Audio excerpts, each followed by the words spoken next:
میں ایک 18 سال کی حسین اور نوجوان لڑکی تھی۔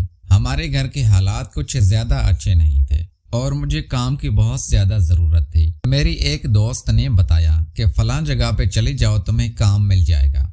کام بھی صرف اتنا ہے کہ سردار کے گھوڑے کو سہلانا ہے۔ میں یہ سن کر بہت خوش ہوئی کہ بھلا یہ بھی کوئی کام ہے۔ میں سردار کے پاس چلی گئی، لیکن جب سردار کا گھوڑا دیکھا تو میری جان نکل گئی۔ وہ تو اچھا خاصا بڑا اور موٹا تھا۔ میں تو اسے ہاتھ لگانے سے بھی ڈر رہی تھی۔ ایک رات جب اپنے کمرے میں سو رہی تھی، سردار میرے پاس آیا اور اپنا گھوڑا نکال کر میرے سردار کے بنگلے پر یہ میری پہلی رات تھی اور میں پریشانی کی حالت میں اس بنگلے کے سامنے کھڑی دیکھ رہی تھی۔ تو اس وقت ایک بڑی عمر کی ملازمہ میرے پاس آئی اور وہ مجھے بولی، لڑکی اپنی شکل دکھاؤ مجھے۔ میں ہڑبڑا کر اس خاتون کو دیکھنے لگی اور فوراً چادر کو زور سے لپیٹ لیا۔ میں ڈرتے ہوئے اس سے کہنے لگی، آپی میں یہاں کام کرنا چاہتی ہوں۔ اس نے کہا، نقاب ہٹا کر اپنا چہرہ دکھاؤ۔ میں نے کہا، یہاں کام کے لیے کیا چہرہ دکھانا ضروری ہے؟ ملازمہ ہنسی اور کہنے لگی، تجھے پتا بھی ہے یہاں کون سا کام کیا جاتا ہے اور کون سا کام کروایا جاتا ہے؟ میں نے کہا، یہاں تو صرف حسن کا سکہ چلتا ہے۔ لڑکی اگر تو خوبصورت ہوئی تو ہی سردار کی حویلی میں تجھے کام ملے گا، اگر یوں پردے میں رہے گی تو ابھی واپس پلٹ جا۔ میں کسی بھی حال میں یہ کام چھوڑنا نہیں چاہتی تھی۔ میرا دھیان اپنی پھپھو کی جانب گیا جو گھر میں بستر پر پڑی تڑپ رہی تھی۔ اس سے پچھلے مہینے سے شدید بخار تھا اور اب جب اسے ڈاکٹر کے پاس علاج کے لیے لے کر گئے تو اس نے کہا تھا اگر 1 مہینے کے اندر اس کا علاج نہ کیا گیا تو پھپھو کی جان کو خطرہ ہو سکتا ہے۔ ہمارے پاس اتنی رقم بھی نہ تھی کہ علاج کروا سکتے۔ ہمارے پاس بمشکل اتنے پیسے ہوتے کہ 2 وقت کی بھی روکھی سوکھی روٹی کھا کر گزارا کر لیتے۔ میرا اس دنیا میں میری پھپھو کے سوا کوئی اور نہ تھا۔ میں کسی بھی حالت میں پھپھو کو خود سے دور نہیں ہونے دینا چاہتی تھی، اس لیے مجبوراً خود گھر سے باہر کمانے کے لیے نکلی تھی۔ میں پڑھی لکھی بھی نہ تھی۔ کسی نے بتایا تھا کہ سائیں سردار کی حویلی میں ایک ملازمہ کی ضرورت ہے۔ پھر میری پھپھو بھی لوگوں کے گھروں کے کام کر کے ہی خرچے پورے کر رہی تھی۔ میں نے یہ ساری باتیں ایک لمحے میں سوچی اور اپنا گھونگھٹ اوپر کر کے بڑی ملازمہ کو اپنا چہرہ دکھانے لگی تو وہ ایک پل کے لیے دنگ رہ گئے۔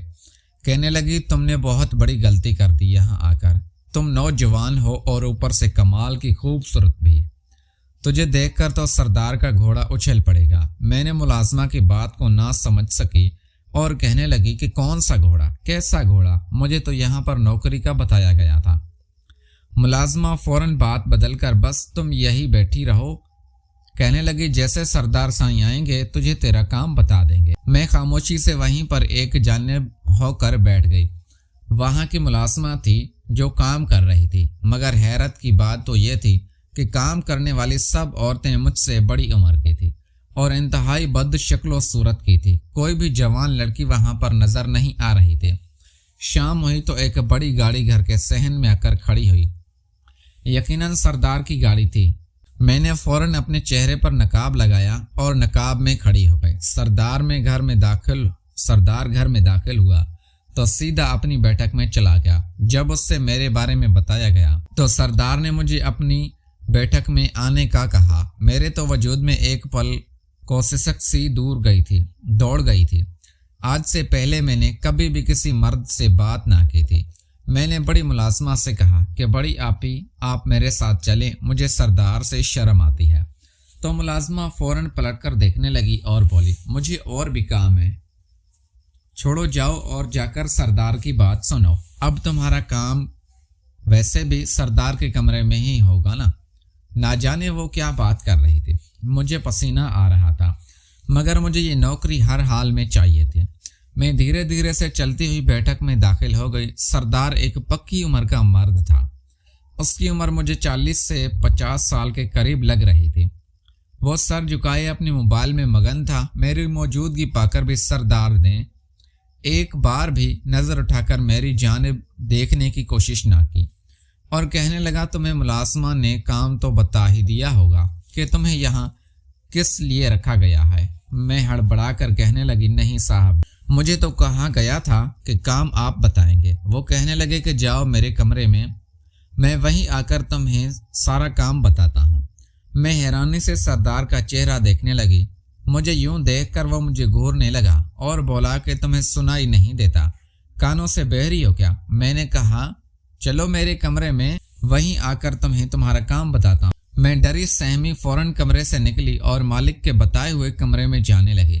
میرے پیروں کے ساتھ تو لگتا تھا جیسے پتھر باندھے گئے ہوں۔ میرا دل بالکل بھی نہیں مان رہا تھا کہ میں اس کمرے میں جاؤں، پر سردار لوگ تو بڑے سخت مزاج کے ہوا کرتے ہیں اور تھوڑا غلط قسم کے بھی، نہ جانے کمرے میں اکیلے بلا کر میرے ساتھ کیا کرنے والا تھا۔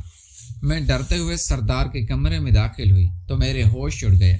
یہ کمرہ نہیں بلکہ پورا گھر لگتا تھا۔ وہ کمرہ بہت ہی بڑا تھا، اس میں ضروریات زندگی کی ہر چیز موجود تھی، یہاں تک کہ چھوٹی سے چھوٹی چیز بھی موجود تھی۔ کمرے کی ایک طرف ایک کانچ کا دروازہ تھا جس کے آگے پردے لگے تھے، آدھا پردہ تھوڑا سا ہٹا تھا جس کی دوسری جانب مجھے چھوٹا سا صحن بھی نظر آ رہا تھا۔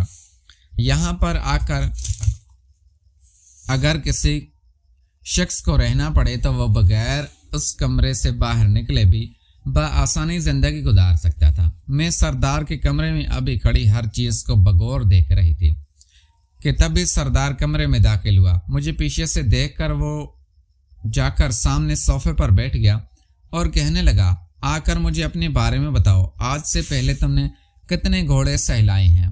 سردار کی بات سن کر میرے پاؤں کے نیچے سے زمین نکل گئی۔ میں بمشکل بولی کہ کون سے گھوڑے صاحب جی؟ آج سے پہلے تو میں کبھی گھوڑوں کے قریب نہیں گئی۔ سردار نے جب میری بات سنی تو ماتھے پر بل چڑھائی مجھے دیکھنے لگے اور کہنے لگے یعنی تمہیں گھوڑے سہلانے کا اور انہیں بہلانے کا ذرا بھی تجربہ نہیں؟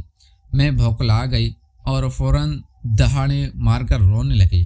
میری آنکھوں سے آنسو گرنے لگے تھے۔ مجھے سمجھ نہیں آ رہی تھی کہ صاحب جی کیا بات کر رہے ہیں۔